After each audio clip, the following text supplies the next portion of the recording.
Welcome to Everyday Mechanic, keeping things simple. Welcome viewers to another episode of Everyday Mechanic in this everyday garage.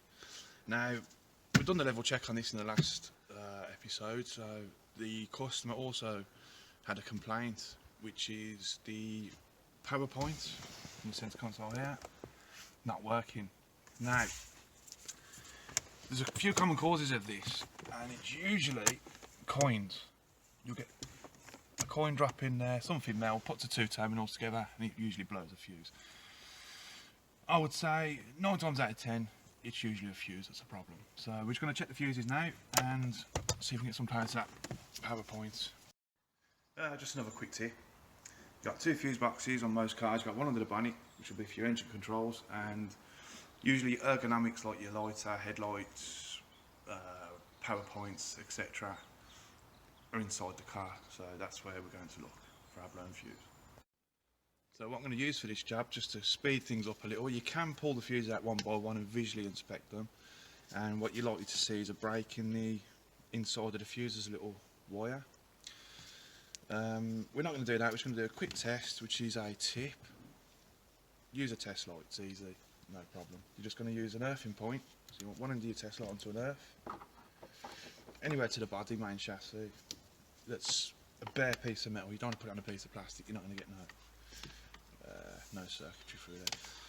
So yeah, so what we're going to do now is going to go into the fuse box, which on this Ford Focus C-Max, on this Ford C-Max, the fuse box is here. It's held up with 2 tabs. You just unscrew them 2 tabs, lower the fuse box down to get you access, and we're just going to go across each blade of the fuses.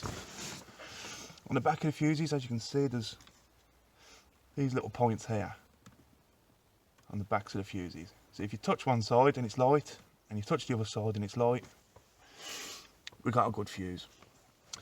What we're looking for is to touch one side of a fuse and then touch the other side of the fuse and it doesn't light. That will indicate a blown fuse. So to save time, I've already gone through the whole fuse box. I know which fuse it is, so I'm just going to go straight to it. So if we go to this fuse here, that's a good fuse.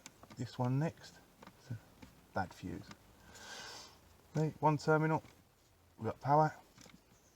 Other terminal, we've got nothing.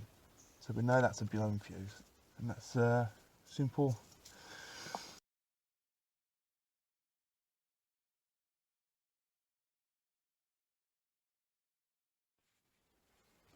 So now I'm going to change the fuse. I've got an assortment of fuses already because we're in a garage and you've got to have an arrangement of fuses. Now these fuses types, they're what's called a micro fuse. You've got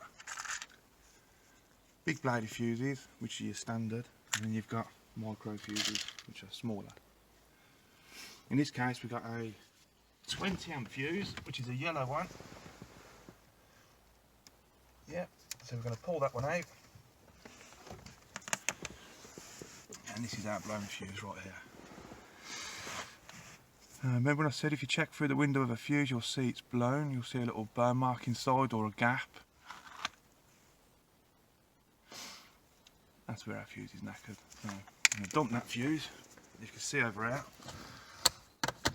there's no light on this thing, so it's dead. So we're going to put a fuse in now. And it's lit up. Problem solved, car fixed.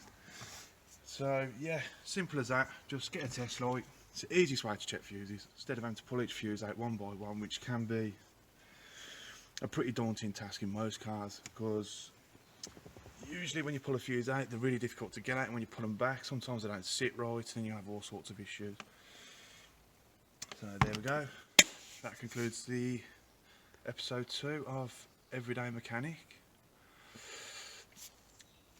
Please subscribe if you learned anything from this.